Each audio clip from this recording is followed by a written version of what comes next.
privilégier les patients qui ont le plus de chances de s'en sortir? La technique fait froid dans le dos. Ça peut arriver chez nous?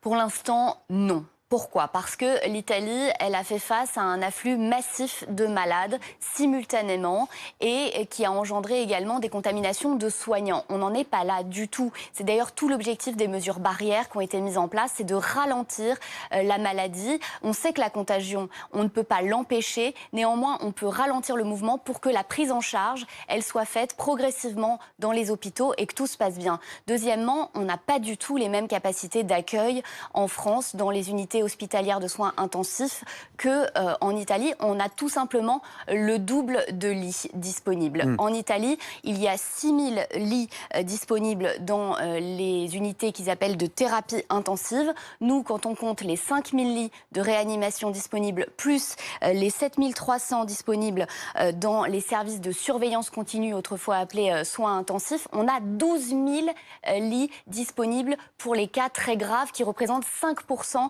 des cas globaux. Donc globalement, il n'y a pas de raison qu'on n'arrive pas à faire face à l'afflux de malades. Alors bien sûr, il y aura par ailleurs les malades à prendre en urgence pour d'autres pathologies et c'est tout l'enjeu, c'est d'arriver à soigner tout le monde en même temps. Mais en France, on a un maillage territorial des hôpitaux qui doit nous permettre de faire face à cette crise sans trop de difficultés, d'autant que l'épidémie de grippe saisonnière diminue en ce moment.